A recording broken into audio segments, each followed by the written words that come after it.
আজকে সকাল সকাল খুলনা ইউনিভার্সিটির দিকে গেছিলাম একটা কাজে। খুলনা ইউনিভার্সিটির পাশের রোডটা যেটা হল রোড, এই জায়গাটা অনেকেই চিনবেন হয়তোবা। তো প্রতিদিন সকালে এখানে বিশাল বাজার বসে। এটা শুধু সকালেই বসে, দুপুরের পর আর থাকে না। হল রোডের এই বাজারে আপনার নিত্যদিনের প্রয়োজনীয় শাক সবজি, মাছ মাংস, ডিম, দুধ সবকিছুই পাওয়া যায়। এবং এই বাজারের বিশেষত্ব হলো এখানে বেশ সুলভ মূল্যেই প্রয়োজনীয় দ্রব্যাদি বিক্রি হয়। অনেক জায়গা থেকেই বাজার করেছি, কিন্তু হল রোডের এই বাজারের পণ্যের দাম তুলনামূলকভাবে অন্যান্য বাজার থেকে বেশ কম মনে হয় আমার কাছে। মজার ব্যাপার হলো এই বাজারে স্থানীয় অনেক লোকজনই তাদের একদম নিজেদের বাড়িতে চাষ করা শাকসবজি, ফলমূল থেকে শুরু করে নিজেদের পালের মুরগি, হাঁস, কবুতর, ডিম নিয়ে এসে এখানে বিক্রি করে। যদিও আমার আজকে বাজার করার কোনো প্ল্যানই ছিল না, কিন্তু বাজারের পাশ দিয়ে গেলেই আমার আবার কিছু না কিছু কিনতে ইচ্ছে করে। তাই মাকে ফোন দিয়ে জেনে নিলাম বাসায় কি কি নেই, তারপর কিছু টুকটাক সবজি কিনে নিলাম।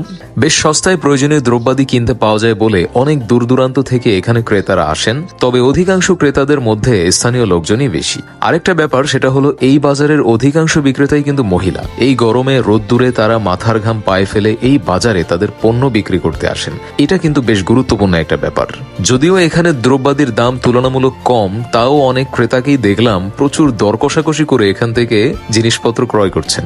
বাজারের শুরুর দিকে একটা ভ্যান স্ট্যান্ডও আছে, যেখান থেকে ভ্যান ভাড়া নিয়ে আপনি হল রোডের একদম শেষ প্রান্ত পর্যন্ত যে কোনো প্লেসেই যেতে পারবেন। গল্লামারী ব্রিজ পার হয়ে হাতের ডান দিকে যে রোড চলে গেছে, ওটাই হল রোড।